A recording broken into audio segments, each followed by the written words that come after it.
Good Wednesday afternoon to you. Hope you're having a great day. Thanks for joining us on Sports4CLE. A little later in the show, Hayden Grove from the Plain Dealer at cleveland.com will be along.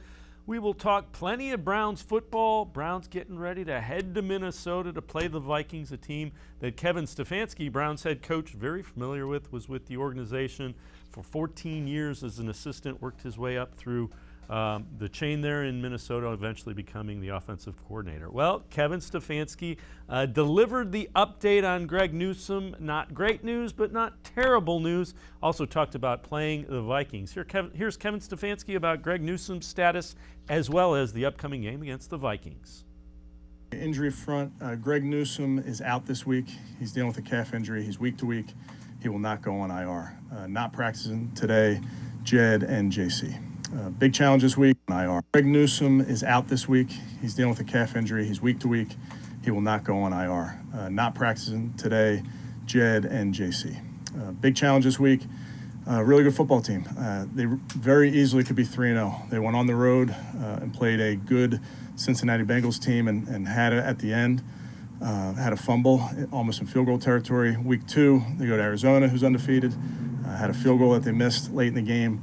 Then they go home, and in their first game, I thought they played lights out. So big challenge, really good football players on their roster, really good coaches, and it's a tough place to play. So we're going to have to be about our business. Let's welcome in Scott Petrak, Browns beat reporter for the Elyria Chronicle-Telegram. And Scott, when you hear that, not great news, not playing, but the good news is not on IR, so they don't expect it to be a lingering thing that's terribly serious. Right. If you don't go on IR, then they expect it to be 1 or 2 weeks, right? Because IR means you miss a minimum of 3 games. So you just didn't know because, I rewatched the game and Greg, played defense into that fourth quarter. There was no one incident that jumped out. He walked off the field, he was on the field for a punt and then walked off and looked okay and then didn't come back in. And then Kevin really didn't let in on the MRI on Monday, which, then it kind of leads some doubt. So the fact that it's only a week or 2 is really good for the Browns. Now, the thing is, Browns going to Minnesota to play the Vikings. That is where Kevin Stefanski came, kind of worked his way up through there. Baker Mayfield talked about Kevin Stefanski and going back to play the Vikings for the Browns head coach. I mean, anytime you have familiarity with, the system, that's 14 years is a long time. So, I think it would mean a lot to him. He's not going to tell anybody here that, but we have a lot of people that have had familiarity within Minnesota, that Vikings franchise. So, like I said, it's anytime you play people that it makes it more fun. There's just a little bit more friendly competition within it. Yeah, anytime you have that much experience against a certain scheme, defense, and a lot of the same players, then you have some insights, some tips and tricks of what to look for, little nuances. I know they're going to have their wrinkles for us. There's no doubt about that. But, just those little tips and reminders that he's going to have, you've got to pay attention to those. And, Scott, that's a valid point. The Vikings will know the Browns scheme. The Browns will know the Vikings scheme. Kevin knows the defense. There's a lot of nuance to what each knows about each other. Does anybody really have an advantage? Yeah, that's a good question, Dave. I don't know. I would guess no, because there is so much familiarity and because the offensive schemes that Kevin Stefanski runs and then Clint Kubiak runs in Minnesota, they're a lot alike, because they both learned them from Gary Kubiak, Clint's dad, and that's kind of the offensive system that Kevin Stefanski adopted. So, maybe Mike Zimmer has a little bit of an edge because he's around Stefanski for so long. They've changed a lot of the defensive personnel in Minnesota, in the last couple of years when Kevin Stefanski's been here. But really, I think it's a draw, and I'm interested to see how it plays out because, part of me says it should be a shootout because I really like both offenses and both offensive systems. But then you wonder if the familiarity maybe changes it. Maybe something's just a little bit weird and we don't have all the points that maybe you'd expect normally. Yeah, it's kind of interesting. So Dalvin Cook didn't play last week, talented running back. He likely will be playing this week, was kind of a game time decision, didn't go last week. Cook played for Kevin Stefanski. Here is what he had to say about that time with Kevin Stefanski as an offensive assistant for the Vikings. Yeah, he let us be us, man.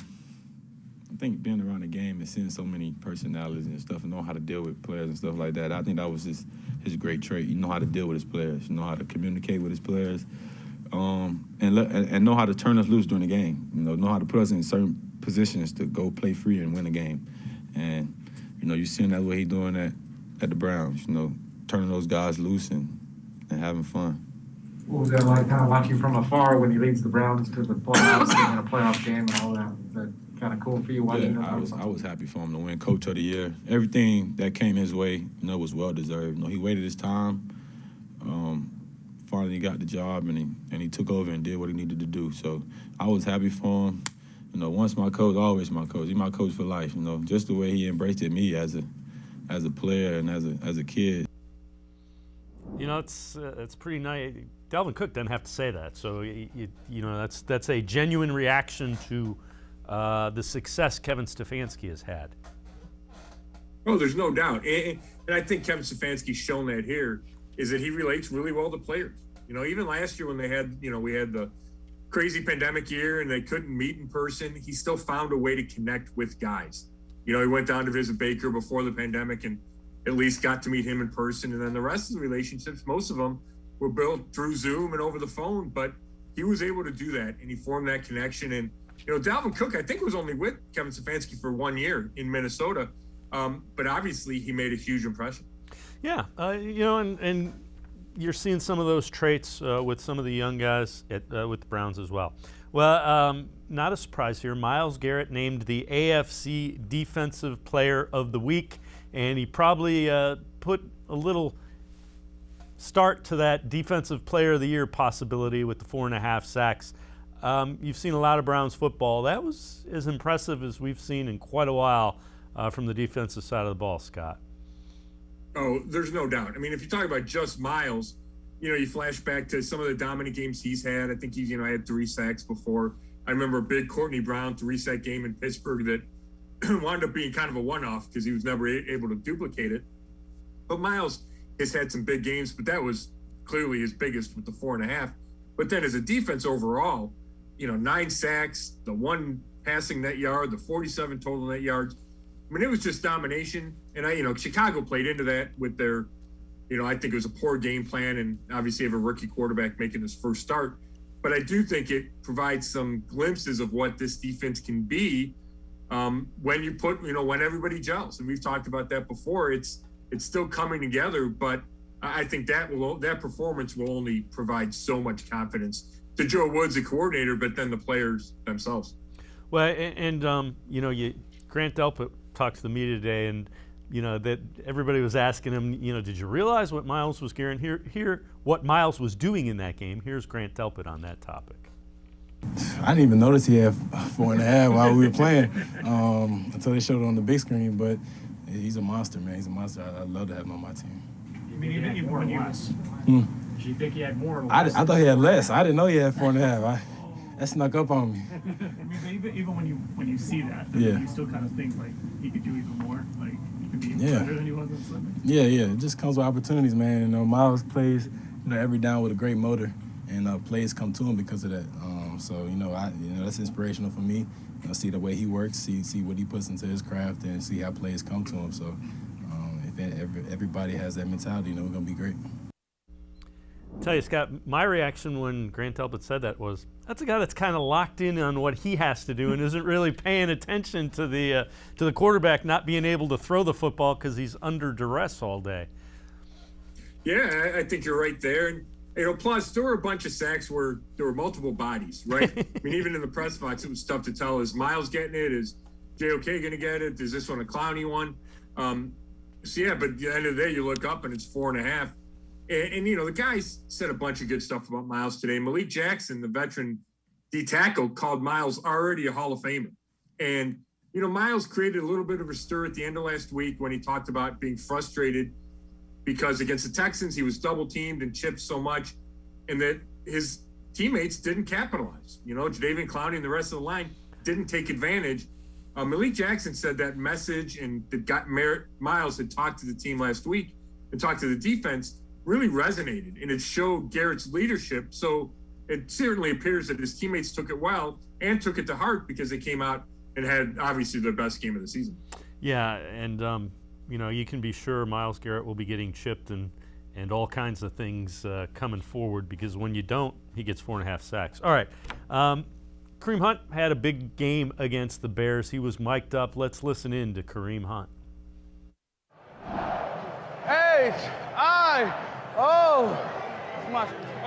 From the crib. That's right. Born and raised Cleveland, baby. You know what I mean? Till I die.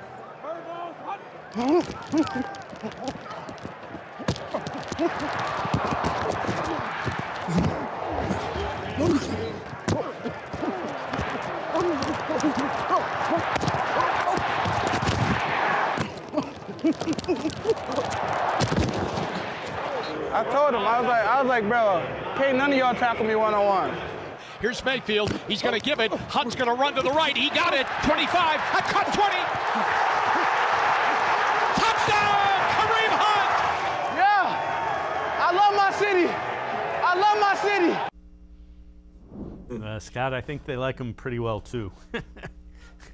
Yeah, that performance was something else from Kareem. I mean, he really jump-started the offense, which had been struggling early, right? It's 3-3 with about 2 minutes to go before the half. And then Kareem led the drive. I think he had 41 yards on that final drive. Baker finishes it with the touchdown to Austin Hooper. And then they were off and running from there. You showed the 29-yard touchdown. When I was asking guys today just about to describe Kareem's running style, because it's just so different than everybody else. His body parts flailing and hair flying. And Baker, I thought, said it best. He said he's a Tasmanian devil. And then Nick Chubb said that he's a wild man. He runs like a wild man, and he just has no regard for his body. And that's exactly why Browns fans love him, and he is a fan favorite without question. Scott Petrak, Browns beat reporter for the Elyria Chronicle-Telegram, and I are going to step aside, take a quick time out. On the other side of the break, Dan Orlovsky talks about the chemistry between Baker Mayfield and Odell. We'll also get Scott's takeaway from what was an impressive win over the Bears. Sports for CLE. I'll be right back. Stay with us. Welcome back. Back to new friends, new classroom, and learning new things. Back to wearing shoes, man, like real shoes. Back to rushing to class. Back to having questions. Lots of questions. Back to vending machine dinners. Back to too much caffeine. Too late at night, but feeling like it was a night well spent. Back to pursuing your dreams and taking control of your future. Come back to go forward. Try C, where futures begin.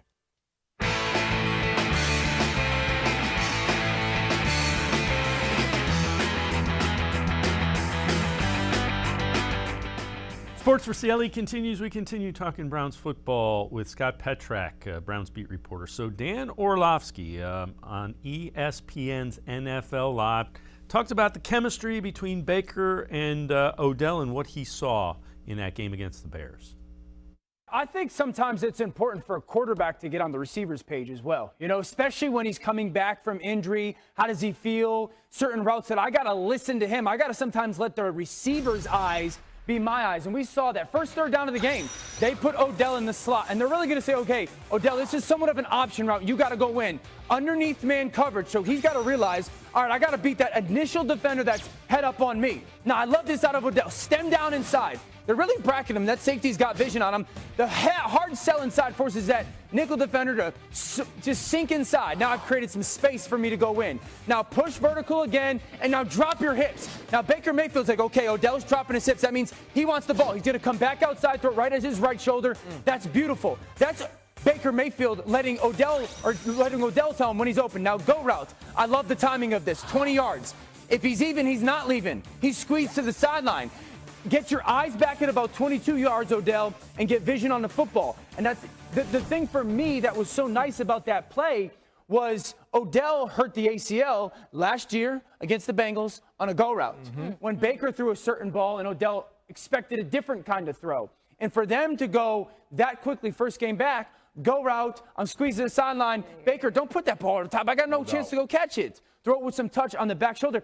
And the thing that I loved is when you watched Odell didn't do this for that throw. He did this for that throw. Like he was expecting the back shoulder as well. And if you're a Browns fan, it doesn't get any better than breaking it down like that from a former NFL quarterback. Scott, when you look at that, good things are ahead for Baker Mayfield and Odell Beckham Jr. I definitely think so. And that was a really solid debut, right? 5 catches, a team leading 77 yards. He had the one end around for 10 yards. Odell drew a couple of holding penalties on the defense that really don't show up in the box score, but you can add 2 first downs and however many yards you want. I thought my biggest takeaway was that he fit in, and he fit in almost seamlessly. You know, I did not think Baker tried to force him the ball. In fact, I thought Baker missed him on the first play of the game. They were running kind of crossing routes, and he took the third level throw to, I think it was Harrison Bryant, and I thought he had Odell open on that middle level. But I just think that's a sign of a more confident Baker, a more mature Baker. Odell having a year away and comes back and says, yes, I have to fit in. And, you know, to me, he fit right in, and things will only get better, right? He talked about being exhausted. He didn't have his legs under him. Just wait till Odell feels back to completely normal. Then he's going to look like a top, 10, 15 receiver because he has that talent still. What are some other takeaways that you had from that when Browns get to 2-1 on the year? Yeah, Jadeveon Clowney, right? I mean, we talk about Myles so much, and he deserves it with the 4.5 sacks, but Jadeveon Clowney took advantage of his opportunities, finishes with 2 sacks, his first 2 sacks with the Browns, his first 2 sacks since 2019 when he was with Seattle. He didn't have any sacks in 8 games with the Titans a year ago. So I thought that was important for him to show up, especially after, Myles kind of challenged the rest of the D-line. I thought Jeremiah Owusu-Koramoah showed up in a bunch of different areas. Run support, he made a big stop on a 3rd and short. Pass coverage, he had a couple of passes defensed. He had a half a sack when he read the situation correctly and blitzed, and he and Myles both took down Justin Fields. So those were a couple guys to me that really stood out. And then we talked about how hard Kareem ran. And then, I shouldn't forget the kicker. I forgot the kicker on my podcast yesterday. Chase McLaughlin, right? A bunch of doubts about him coming into the season. He makes a 57-yarder and a 52-yarder. And I think really earned some trust in time because now I think if you're Kevin Stefanski or even Andrew Berry, the GM, you go, okay, we have a kicker that at least has proved us something. Yeah, and you know what? You feel a lot better. He nails 2 of those 50-plus yarders. You're like, all right, let's see it. And you know how it is. It's week to week in the NFL. So he gets the trust for another week and then has to go out and earn it again. Take a look. This is really interesting. So Chris Collinsworth, who created Pro Football Focus, tweets this out. Only quarterbacks with a 80-plus Pro Football Focus grade each of the first 3 games, Kirk Cousins and Tom Brady. Cousins has thrown 8 touchdowns, no interceptions in the first 3. Scott, those numbers tell you he's playing really well. Oh, but 8-0, right? I mean, that's all you need to say. No matter what, Pro Football Focus grades him at. I'll tell you what, I went back and watched the last 2 games. The close loss to Arizona that the Vikings would have won if Greg Joseph makes like a 37-yard field goal at the end. And then the win over Seattle on Sunday. Kirk Cousins looked great. I mean, he made a bunch of throws. He made a couple plays out of the pocket. He made one big play. I think it was a Seahawks game. He's getting blitzed, and it's an all-out blitz, and he kind of fades back to buy himself just a little bit of time, and he launches a rainbow down the middle, and the receiver runs right under it for a huge 3rd down conversion. He's playing really well, and I know that he's had his issues on primetime games, and he's making a bunch of money and maybe hasn't lived up to that contract with the Vikings. But if you just give him like a game or 2 or a stretch of whatever number of games, he can really play well, and I think he's in one of those stretches. And the Browns have to be aware of that because not only is he playing well, and we talked about Dalvin Cook, and his backup played really well last week, but they have 2 big-time receivers in Thielen and Jefferson. The Browns defense is going to have its work cut out for it, and especially, with that play action and the run game that, the Browns and Vikings use, it's going to be tough to get a pass rush on Cousins, and if you don't do that, he's going to be tough to stop.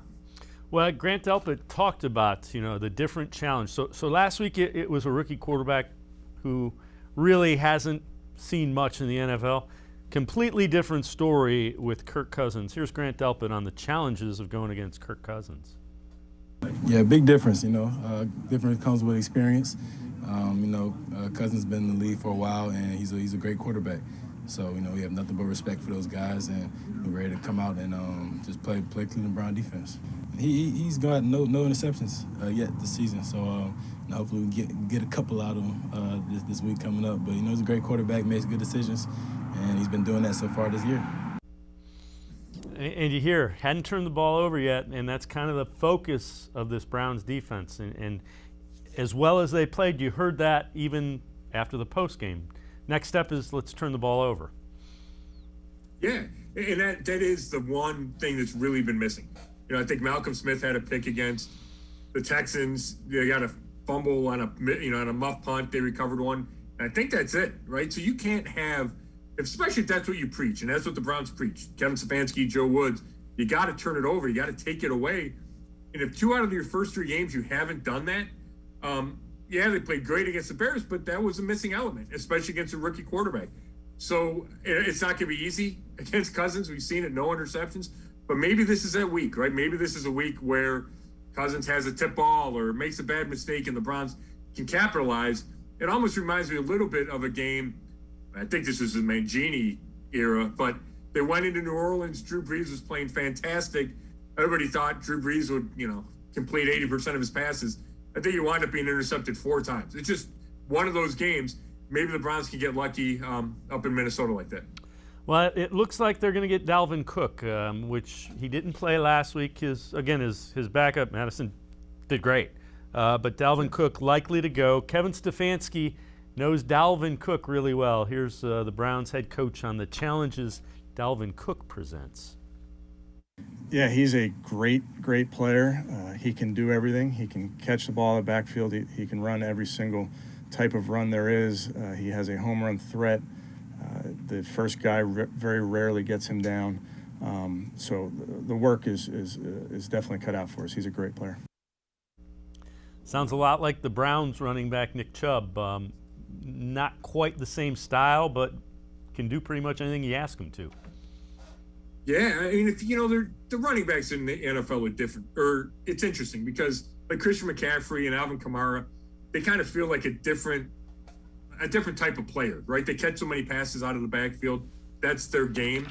To me, Cook and Chubb and Derrick Henry, right, with Tennessee, to me, those are like the 3 best pure runners in the league. And that's a huge compliment. I mean, we've seen what Derrick Henry's won the last 2 rushing titles. We know what Nick Chubb can do.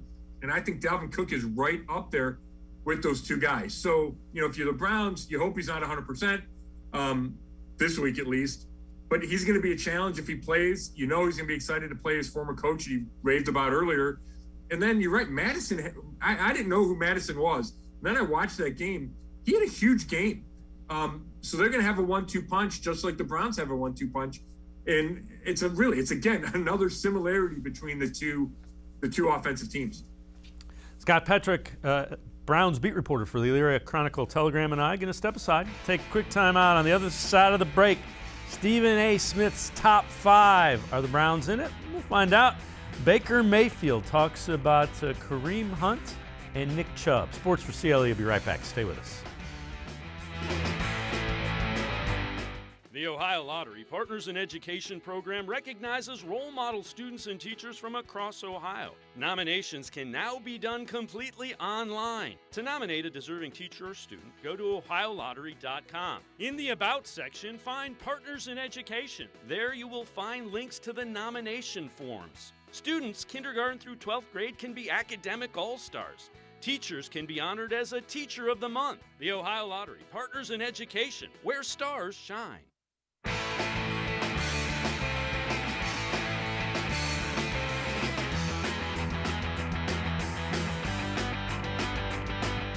We continue talking Browns football with Scott Petrick, Browns beat reporter. So Stephen A. Smith, ESPN's First Take, gives his top 5. So it's Rams, Packers, Cowboys, Cardinals, 1, 2, 3, and 4.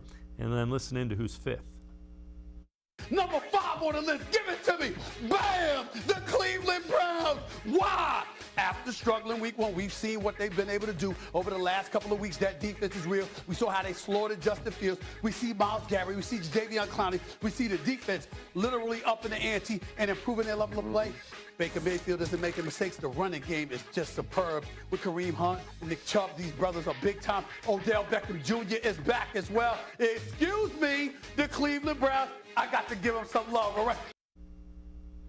Let's welcome back in Scott Petrak. And Stephen A. is usually a guy that does not give the Browns that type of love, but he knows what he's seen in the first couple games. Yeah, it's interesting. I mean, I think the Browns are in that discussion for top 5. Right before the season, they were right around there, and the 2-1 start with the only loss at Kansas City hasn't changed my opinion of the Browns. I wouldn't drop Kansas City even though they're 1-2. Buffalo's played really well. We saw what Green Bay did on was it Sunday night or Monday night. Tampa Bay's still good. I mean, there's a lot of good. The Rams are playing really well. The Cardinals are 3-0. This is a bunch of good teams, but the Browns deserve to be in that discussion. Yeah, and it's not really time to separate them yet. It's 3 weeks. You know, the separation comes at about 10, 11 weeks. You know, you're starting to get into the tail end of the regular season. Well, you alluded to this a little earlier. So Baker Mayfield talked about the running styles and styles in general of Kareem Hunt as well as Nick Chubb. Here's Baker Mayfield. He runs like a Tasmanian devil. It's like his upper body's leaning one way, his lower body, his balance, it's outstanding. It's something that very few people are blessed with. And like I said after the game, we're lucky and blessed to have those two guys in our backfield. When you see him running like that, do you think Chubb sort of pushes, to try to match him? You know what I mean? Like, I know he plays that way. Chubb's going to be himself no matter what, whether there's a meteor shower outside or it's sunshine and rainbows. He's going to be the same guy every day, but that's what we love about him. And Scott, they complement each other. They couldn't be more different, but they complement each other so well and genuinely want each other to do well. Oh, without a doubt. They become really tight off the field during the last offseason. They worked out together. I think it was in Westlake. They were running hills. Yeah, it is. But the personality thing is so striking. You know, they say Nick Chubb doesn't say anything in the huddle, and Kareem never stops talking in the huddle. And so that's why it's just funny how, you bring all these different personalities, even guys who play the same position, right? Stump Mitchell's got to be in that running back room kind of just shaking his head about the contrast. Baker had a couple good quotes too, right? The Tasmanian Devil and that meteor shower and rainbows. He had a nice couple of sound bites today. Yeah, and, again, everything feels a lot better when you go out and you play well. Well, Nick Chubb talked about his success in Kevin Stefanski's system and how comfortable he is in it. I think the biggest thing is just the run, the way we can run the ball. It complements me and Kareem well. The outside zone is something that I've come to love and something I've, worked really hard at with my eyes and my track and things like that. So I think that's the biggest thing, running the ball, the run plays that I like doing, which is huge for me. Did you know that you kind of fit into this system before it came here, or did you kind of discover that after Kevin installed it? No, I didn't know. I guess after he installed it, I kind of, realized that it was something for me. But even 2 years ago, I think we ran outside zone a little bit too. So it wasn't completely new to me. I've been doing it since I've been in the NFL mostly. So. And it fits both of them. You couldn't ask for two better running backs to fit into this system. Yeah, it's a great system, and the offensive line obviously fits in well. You talk about making quick decisions and kind of the one cut and up the field, and that's what Nick and Kareem do so well. What I think was really important out of that Bears game is Nick Chubb did not start well. I think he had 4 carries for 11 yards in the first quarter, winds up finishing with 80-plus yards. Kareem gets going. They run for 215 against a really stout front seven. That was, I think Kareem said it today, we knew it wasn't going to be easy. We knew it wasn't going to be early, the success, but they kept pounding away. The defense put them in a position that they were still ahead or in the game and they could still run the ball. And that's so critical to get those opportunities late in the fourth quarter and keep wearing down the defense. But I think it just shows you that even against a really good team in the right circumstances, the Browns can still kind of impose their will over 4 quarters in the run game. And you know that again with that line and both of those backs, that's one of the reasons they're regarded as one of the top teams. So Kevin Stefanski coached under Mike Zimmer for a while, and Stefanski talked about, Mike Zimmer is Vikings head coach. Kevin Stefanski talked about the influence of the Vikings head coach Mike Zimmer on him. Just the way he runs his operation is very similar to the way we do things here. Coach Zim is very, very transparent, very blunt with the players. You know where you, with the players and coaches, you know where you stand. He's honest. He's was certainly helpful to me as a young coach. I owe him a great debt of gratitude for how he, number one, retained me on the staff when he came in, and then moved me throughout the offensive staff, made me his coordinator. So he's somebody that was very instrumental in my development. It's kind of interesting when you look at how Kevin Stefanski has developed. I mean, last year, first year as a head coach, wins Coach of the Year, and really hadn't been calling plays for that long either. Yeah, I mean, Mike Zimmer gave him the opportunity to call plays at the end of 2018. He called plays for 3 games at the end after John DeFilippo got fired. And that's why when the Browns interviewed him and he became Kevin Stefanski and became a finalist with Freddie Kitchens in 2019, he was such an off-the-radar guy because he'd only called plays for 3 games. He'd only been an interim coordinator for 3 games. He's not he didn't have the type of resume where you say, oh yeah, he's on the short list or the top of the list of hot coordinators. But the Browns saw something in him and kind of were ahead of their time, and then waited a year, obviously, and it still worked out. But yeah, so Mike Zimmer gave him the chance to be an offensive coordinator. He kept him. And I think that's, when you look at Kevin Stefanski kind of big picture, that's one of the things that's so impressive about him. He spent 14 years with the Vikings, but he went from Brad Childress to, I think, Leslie Frazier to Mike Zimmer. He had there were a bunch of different offensive coordinators that were in charge of him. He coached like every position but the offensive line. So he's a guy that obviously is smart and people recognize that, but they also must be able to trust him because you're a new coach and you interview a guy and you say, okay, he's not going to sabotage me, or he's not stuck in the former regime's kind of ways, set in their ways. And I think that's one of the reasons Kevin Stefanski impresses so many people. Yeah, and he admitted that was one of the reasons he took a little bit from everybody and had the opportunity to work under so many people. He viewed that definitely as a strength. Scott Petrak, Browns beat reporter for the Elyria Chronicle-Telegram, and I are going to step aside, take a quick time out. On the other side of the break, Baker Mayfield. We'll talk a little bit about the Vikings defense. We'll also see how this game between the Browns and Vikings might play out. Sports for CLE. We'll be right back. Stay. When it comes to selling you a mattress, most retailers are handing you a long line of extra steps that drive up costs and create confusion. At the Original Mattress Factory, we simplify the mattress shopping experience by building mattresses and box springs in our own local factories and selling them direct to you. It's short, sweet, and simply makes sense. So experience more than just a mattress store. Experience an original, the Original Mattress Factory.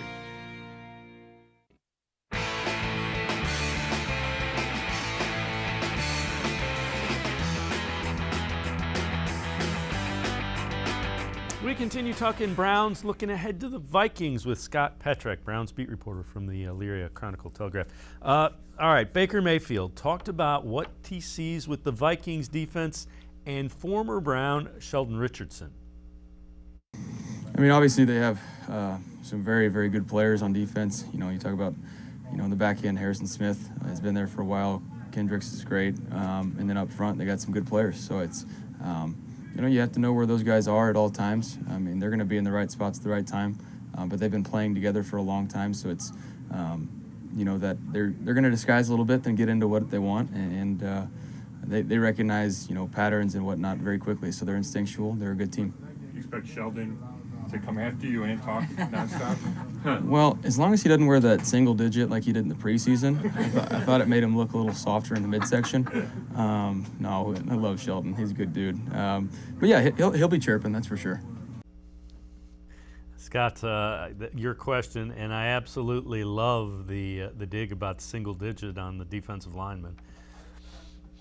Yeah, it was funny. I mean, Sheldon was the kind of guy, he came in, he really took over that locker room, and I think he became a team leader.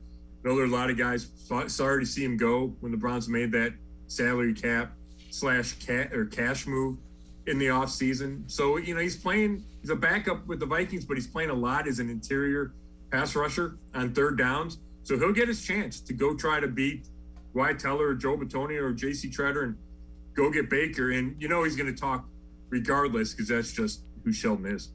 Let me ask you this. So do you expect the Browns defense to be as aggressive? I thought they were significantly more aggressive against the Bears. So I guess the question is, was it because it was Justin Fields, a guy in his first start, or is it because that's kind of the way they want to play? And do you think they'll dial it back because it's a veteran and Kirk Cousins? Just a gut feeling? Yeah, I do. I do. Because of that. Because if you take too many chances against a veteran quarterback, you can get burned. I feel like Joe Woods thought, hey, we can get a little risky, we get a little reckless, and Justin Fields probably isn't going to kill us here. But Kirk Cousins with Justin Jefferson and Adam Thielen might kill us. So I don't think it'll look the same. I think you have to be careful about the bootlegs that Kirk Cousins will run, so you can't overcommit to, rushing up the field or rushing too far inside because he can get outside of either way. So, I don't think it'll look the same for the Browns. And, that's not a Joe Woods indictment. It's not a Browns defense indictment. You're just playing a much better team and a much more experienced quarterback. Still would like to see a little bit more aggression than they had against, at least against the Texans. But I think they're going to guard against, they don't want to give up a big play. And I'm not opposed to taking some chances. I think this offense can erase the big plays with big plays of their own, I guess, is kind of where I'm at with it. Yeah, that's an interesting thought there, because I feel like the Browns have kind of the opposite thought. They're like, hey, our offense is so good that we're going to score X number of points. Let's not make it easy for the other team to catch up to us, right? By giving them that big play ability. And if we make them go 6, 7, 8 plays, maybe we can get a turnover, right? You have a better chance if they have to handle the ball that many times on each possession. So I get the aggressiveness part. And, actually last week I thought the aggression came from the front four. I don't think Joe Woods blitzed a ton more. I think just the front four won time and time again. So I think it looks different and it looks more aggressive when your front four is that successful. And everything was so short, right? Justin Fields didn't have time to throw deep. So Ronnie Harrison and JOK could kind of react to those short balls and, have pass breakups because they knew nobody was going over the top of them. I just think you have to approach Minnesota a little bit differently. Now, if you want to go all out and have your front four still win and dominate, then that's great. And maybe they can do it. But I just think this offense is more complex and presents more, just more challenges than that Chicago one did. Yeah, and I get your point. I had not thought of it that way as far as thinking the Browns are going to score. Let's make the other team score. So, all right, I get that line of thinking. Pete Prisco, Week 4 prediction, and we'll take a look at this from CBSSports.com. He thinks the Vikings are going to pull a mild upset, his terms, 27-26. Coming off their first victory, we've already heard played pretty well in the first 2 games that went down as losses. Much bigger challenge than the Bears presented, something you and I have talked about. Let me ask you this. How do you see this playing out, Scott? What do you see as kind of the recipe for the Browns, and what do you think happens in this matchup against the Vikings on the road? I think it's a close game. I think it starts kind of the meat of the schedule. Right? At least I thought they'd be 2-1. I think a lot of people thought they'd be 2-1, lose the first one, win the next 2. And now you get a run here on the road against a good Minnesota team, on the road against a good Chargers team, home to an undefeated Cardinals team. You have the Steelers in there. You have the Broncos on a Thursday night, and they're undefeated right now. So it feels like the Browns are going to have to play better than they have, right? They could have played worse against Chicago and won. They're going to have to play really well over this next 5-game stretch to have a chance probably every week. I don't think they're going to be a huge favorite in any of these games. So I think it's going to be close. I think there's going to be a good number of points scored. But when I look at the matchup, I just think the Browns are slightly better on defense, especially in the secondary. And I know Greg Newsome is out, but I think Greedy Williams can fill in okay. I mean, it'll be a big test for Greedy Williams. He hasn't played a whole game since 2019. It's a tough matchup with Thielen and Jefferson, like I keep bringing up. But I don't love the Vikings secondary, especially their corners. Patrick Peterson, I think, is getting old. Breland, it felt like Russell Wilson attacked him early. I just feel like the Browns have just a little bit more talent on defense. I like their offensive line just a little bit more than I like the Vikings offensive line. So I get a close one. I think it could go either way, but I'm going to have the Browns winning 27-24.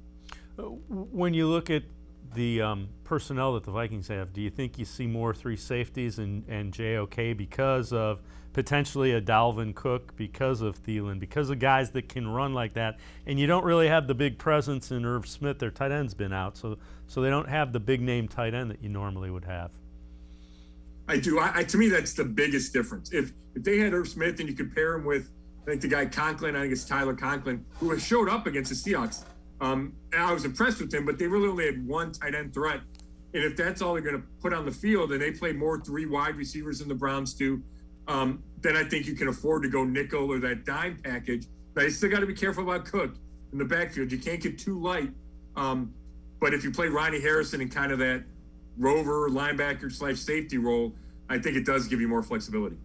Scott Petrak, Browns beat reporter for the Elyria Chronicle-Telegram. You can also read him, brownzone.com on the internet. Scott, appreciate the time and the insight as always. Thanks. Thank you, Dave. All right, Scott Petrak. Remember, you can read him, Elyria Chronicle-Telegram, brownzone.com on the internet. We're going to step aside, take a quick time out. We're going to continue talking Browns-Vikings. Hayden Grove from the Plain Dealer and cleveland.com will join us, Sports4CLE. We'll be right back. Stay with us. Welcome back. Back to new friends, new classroom, and learning new things. Back to wearing shoes, man, like real shoes. Back to rushing to class. Back to having questions. Lots of questions. Back to vending machine dinners. Back to too much caffeine, too late at night, but feeling like it was a night well spent. Back to pursuing your dreams and taking control of your future.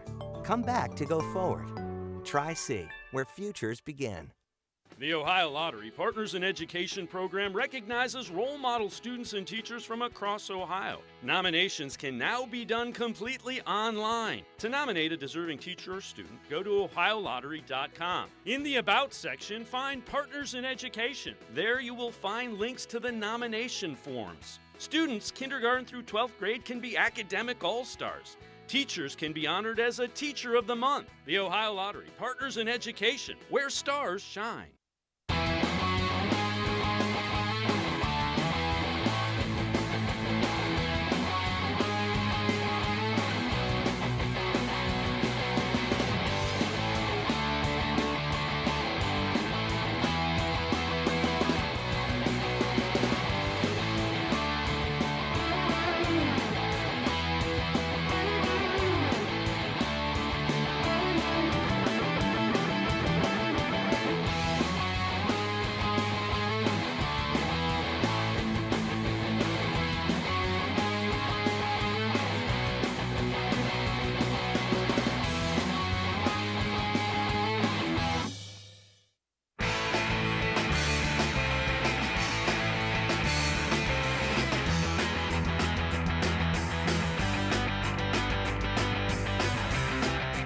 We continue talking Browns football, getting ready to face the Vikings in Minnesota. Ryan Clark from ESPN's NFL Live talked about Baker Mayfield and not forcing the ball to Odell Beckham Jr. Odell Beckham was allowed to eat, but he wasn't force-fed. And for so many times when you watch this offense play with Odell Beckham Jr., because they understand how much juice he has, he's force-fed. They got the football to him early, but they didn't continue trying to put him in matchups where he was the focal point of this offense. This offense figured out a way to play to Baker Mayfield's strengths last year, and Kevin Stefanski found a way to help them have success. With that success, if you now incorporate Odell Beckham Jr. and know when you need that play, when you need that type of juice, you have that type of player, this is the way this team will be best. You can run the football, and from that, get into play action pass. Let's welcome in Hayden Grove from the Plain Dealer and cleveland.com. And Hayden, I think that's a key point. They don't need to force feed the ball to Odell Beckham Jr. I think Kevin Stefanski has kind of learned what he needs to do to get him in situations where he can succeed and they can take advantage of his skills. Yeah, I mean, that's the whole thing with Odell. I think in the past, Odell has been the guy that's kind of, you've had to try to, manipulate your offense around. And now, a year removed from a playoff berth, a year removed from a really efficient offense, Odell Beckham now comes in as a part of that offense rather than the epicenter of that offense. So now Kevin Stefanski looks and says, okay, we have a very dynamic playmaker. We have a guy who's, not only fast, but he can run the ball and he can catch anything you throw at him. Let's do it. Let's throw him in situations that are going to be the best for him, the best for our team. So I think you saw a little bit more of Baker Mayfield kind of just addressing the entire offense and not only looking in Odell's direction. But I think with Jarvis out, you're still going to have some times where Baker's going to look Odell's way more. And Odell, again, just being how good he is and being how dynamic he is still going to get a lot of attention and still going to get the ball plenty. Yeah, and he should. When you have a receiver like that, there's nothing wrong with getting him the ball. Just make sure that you kind of have that scheme set to show him off the way you want to. Well, Kevin Stefanski knows very well the quarterback on the other side of the line of scrimmage as well. Kirk Cousins, who's off to a pretty good start at quarterback this season. Here's what Kevin Stefanski said about the quarterback he's going against on Sunday. Yeah, great football player, has played a lot of football, has seen it all, so he processes really, really quickly, accurate, tough competitor, very smart. And Hayden, if anybody knows some of the things that Kirk Cousins does well, it's Kevin Stefanski. Was his offensive coordinator for a couple of years.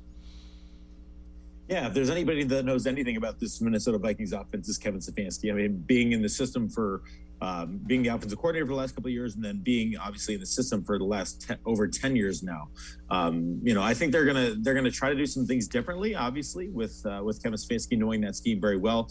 But Kevin Stefanski definitely knows Kirk Cousins and his tendencies. He knows what Kirk is looking for. So I think he's going to work a little bit with Joe Woods this week and say, hey, here's what we need to throw at Kirk. Here's what we want to do with this defense. And I think you're going to build a little bit off last week, playing a rookie quarterback, a guy, and doing so well against him. I think they're going to try to disguise a lot of things and make things very, very difficult for Kirk Cousins. But as well as Kirk Cousins, I mean, that running game is certainly not something that you want to have to deal with either. I mean, Dalvin Cook, a very, very strong runner, Alexander Madison, a strong runner. So still a great running game for Minnesota as well. Yeah, and Grant Delpit, has played well since he's been healthy and gotten on the field. He talked just kind of the Browns need to stay kind of that aggressive mindset. Here's Grant Delpit. Your mindset as a defense needs to be to dominate, not just compete. So we have that mindset, it's attack every week, attack at practice, all about the ball. When we get that mindset as a defense, there's no choice but to be successful. If you don't have Newsome this week, I mean, obviously we don't know yet. Mm-hmm. Do you feel like you guys are hold the fort down? Next man up.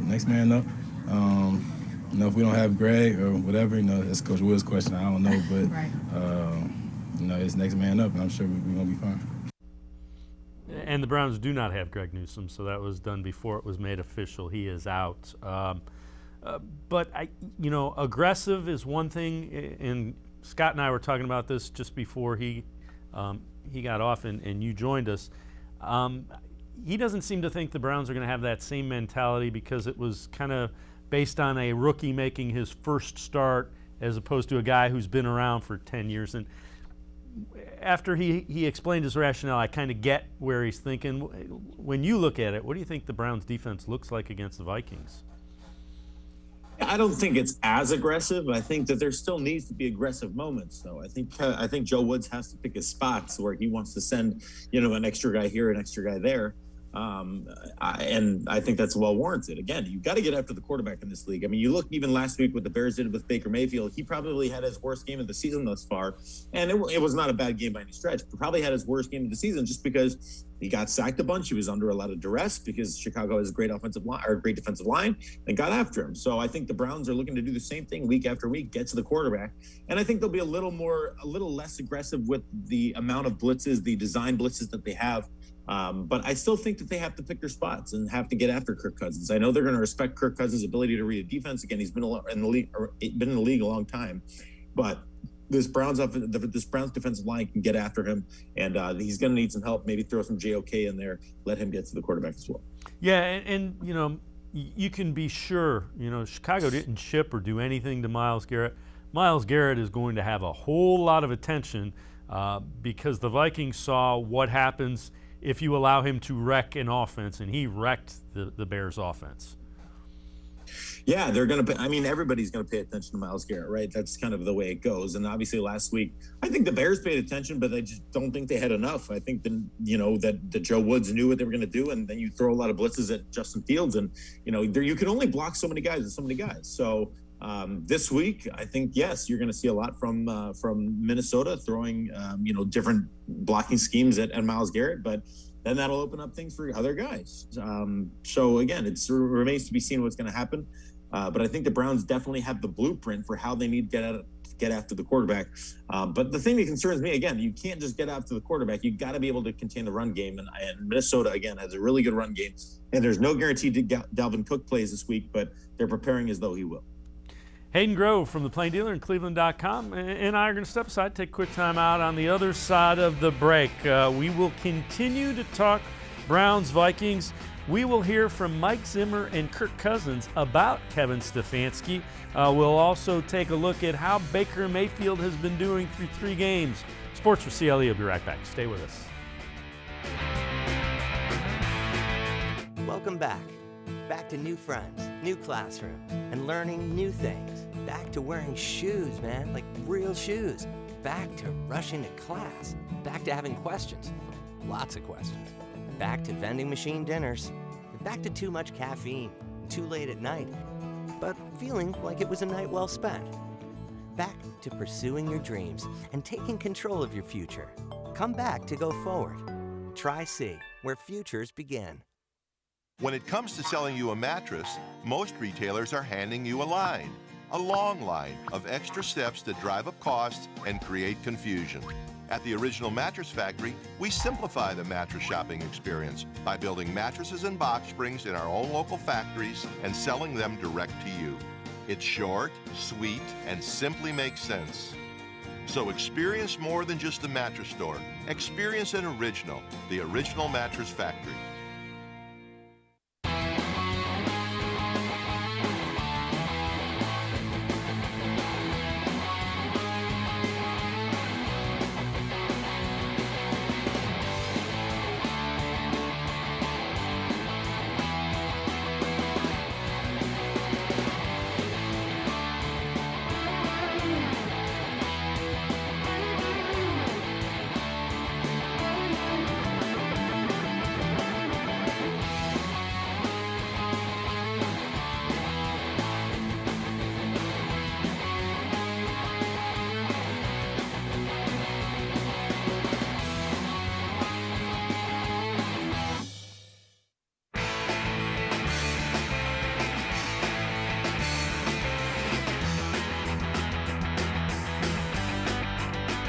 Continue talking Browns football with Hayden Grove from the Plain Dealer and cleveland.com. So Hayden, this one comes from the Bleacher Report, and they did 1 player each team must bench immediately. And for the Browns, they have David Njoku. I'm disagreeing with that one. He hasn't been targeted, played 60% of the snaps. He's a pretty good run blocker as well. Some of that running game is because David Njoku's doing the job as one of those tight ends blocking. Yeah, that's a surprising one. David Njoku played really well against Kansas City. I think he played, he hasn't necessarily been targeted, but again, he does a good job in the run game. He's a very, capable target for Baker Mayfield. I think he's embraced being in Cleveland. I think he's embraced being part of this offense. He's a matchup nightmare for defenses. Again, he's just big, strong, fast, can do things that not a lot of tight ends can do. So I would definitely disagree with that one.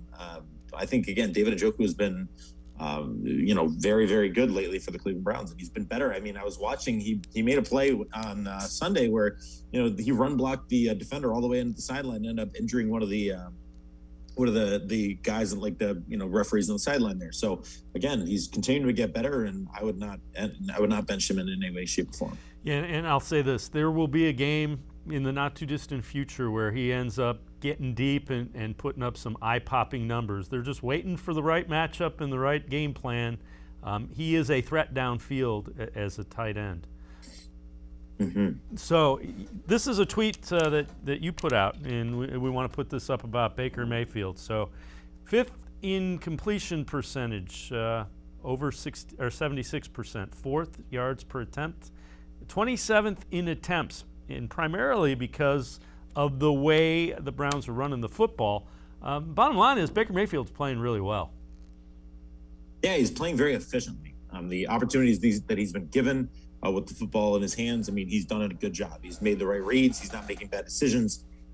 He's taking what the defense is giving him. But you're right. When you look at 27th in attempts, I mean, that's, very, very, very low in the list. But you're right. No team really runs the ball the way the Browns run the ball. And they do it with that two-headed monster in that backfield. But again, Baker Mayfield using the most of that play action pass game and the most of, some really, really good targets, really, really good, receivers. So you look at the pass attempts, people say, oh, he's just dinking and dunking. He's really not just dinking and dunking. He's throwing the ball down the field. He hit Harrison Bryant on a big one last week. He hit Odell on a couple of big ones. He hit Donovan Peoples-Jones on a couple of big ones. I mean, he's continually, throwing the ball down the field, and it might be via the play action, but again, the ball's getting down the field. So I think that completion percentage is huge. I think that, that's something he struggled with the first couple of years, and that's not something he used to struggle with in college. He's continuing to get better and better, more disciplined with his reads, more disciplined with his eyes, and he's maturing in front of our eyes. So you got to really love what you see from Baker Mayfield thus far this season. The other thing is he's completing it to a number of different receivers. It isn't locked in on one or two.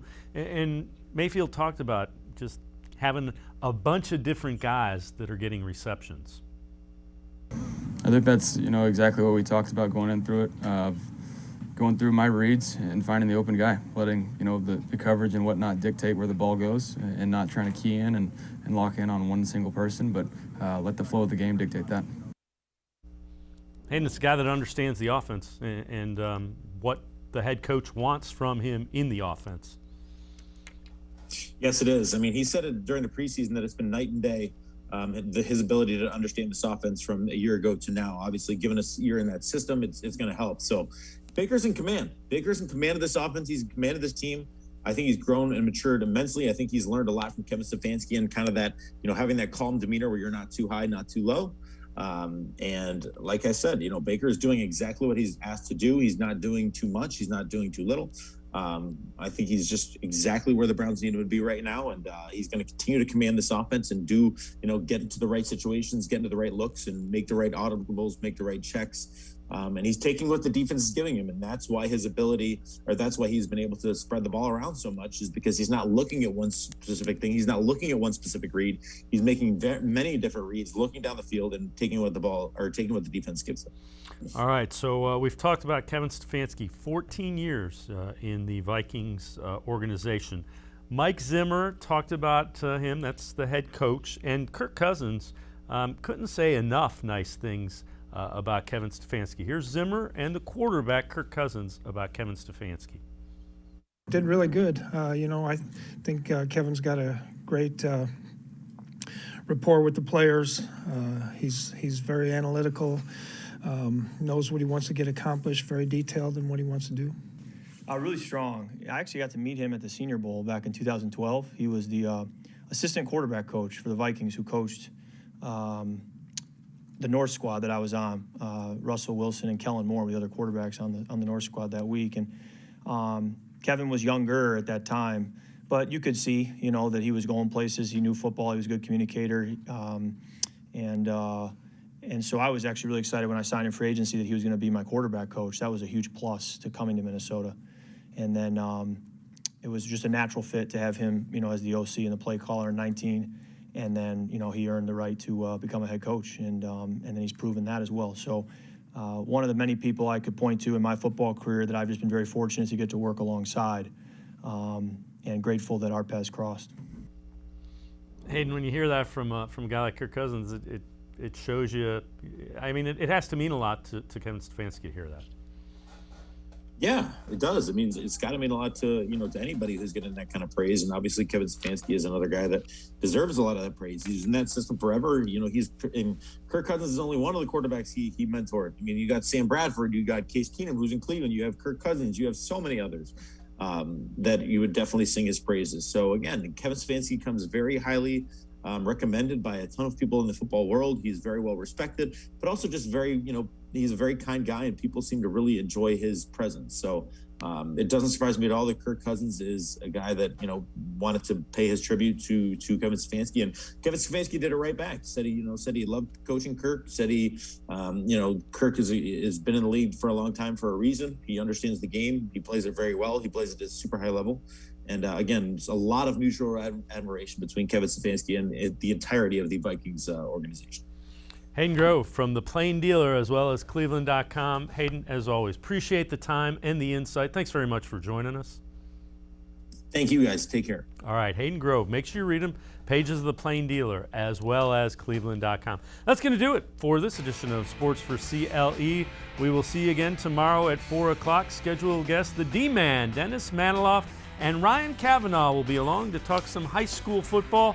That's tomorrow at 4 right here on Sports for CLE. We'll see you then. Have a great night, everybody.